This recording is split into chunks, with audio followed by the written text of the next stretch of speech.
السلام عليكم ورحمة الله وبركاته. أهلا بكم في تحفيل التحفيل.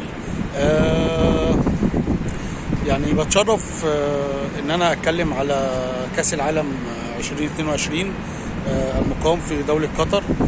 وده شرف لأي عربي يعني، وشرف ليا الحمد لله إن أنا كنت من الناس الكتير قوي اللي اشتغلوا في المشاريع في قطر، بعض المشاريع المهمة في قطر من استاد أو مشاريع عادية أو فنادق أو أيا كان يعني. فشرف ليا زي ما ليا الشرف الاعظم دايما الحمد لله والاجر الاعظم دايما ان انا اشتغلت في اغلبيه مشاريع توسعات الحرم المكي والمسجد النبوي، فده شرف كبير. نرجع للمونديال.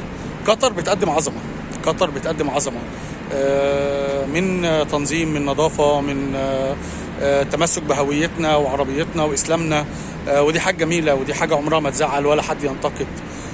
ان شاء الله يبقى افضل مونديال من بعد مونديال 94 هو الافضل. انا يعني بالنسبه لرايي انا يعني مونديال 94 كاس العالم 94 اللي كان نهائي ايطاليا والبرازيل، ده كان الافضل على الاطلاق يعني. امريكا كانت عامله تنظيم رائع، جو رائع، قوه البطوله نفسها كانت قويه جدا، والوضع كان ممتاز جدا جدا يعني. البطوله كانت قويه جدا جدا، واتمنى في قطر يبقى الوضع افضل.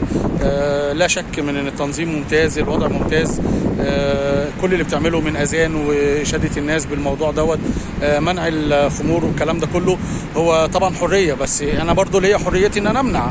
ما هو انت ده حريه، فانا ليا حريتي ان انا امنع. فده رايي الشخصي يعني. زي ما في حريه ان انا امنعك، انا ما انزلش الطياره عليها دعم للمثليه، انا ممنع الخمور، انا دي تقاليد بلدي وانا متمسك بيها، ودي حريه. زي ما انت ليك حريتك اشرب بس بعيد عني يعني. فقطر هتقدم عظمه. نرجع يعني للكوره، الفرق المشاركه على مستوى قوي جدا. اتمنى يعني الاداء يكون ممتاز وقطر تكون ممتاز. نفسي اشوف حاجه قويه من بعد 94 يليها 98، دول الافضل على الاطلاق يعني.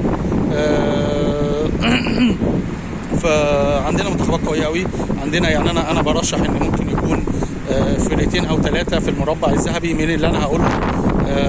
عندك فرنسا، اسبانيا، المانيا، انجلترا. دول ليه؟ دول لانهم عندهم سكواد كويس دلوقتي، وعندهم تنظيم كويس قوي دلوقتي يعني، وفرق متماسكه دلوقتي.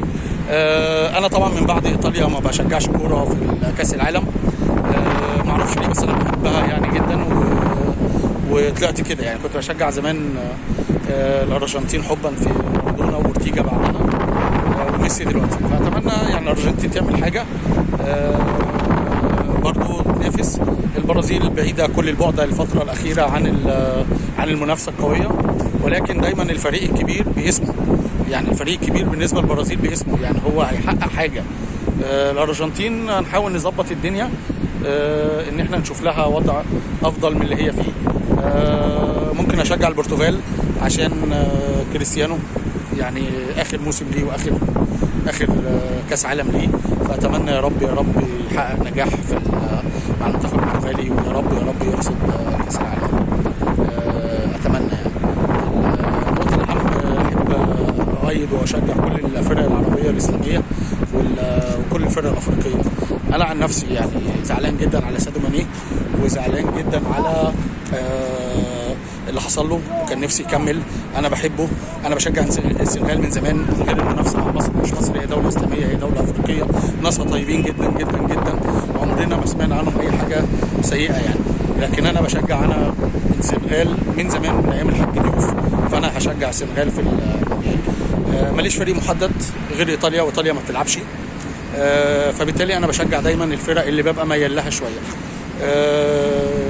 هشجع تونس، تكرم تونس عشان معلول، ويا رب يكون التنظيم كويس جدا بقدر كويس جدا. قطر عامله عظمه، قطر مثال يحتذى به للعالم كله، حتى لو هي عارفه ان هو مش هيتكرر الكلام ده تاني، فهي معتزه بعربيتنا واسلامنا والوضع اللي بتعمله.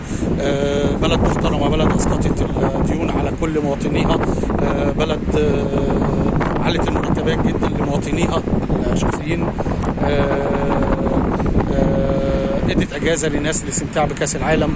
عامله عظمه، صرفت 200 مليار في بنيه تحتيه وبناء مدينه بلد كامله. يعني هي بنت بلد كامله، الموضوع مش موضوع مونديال بس، يعني هي بنت بلد كامله.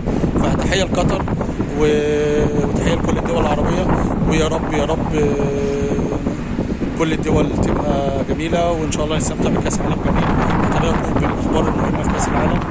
تابعوني، ويا ريت لايك وشير وسبسكرايب، اكون مشكور.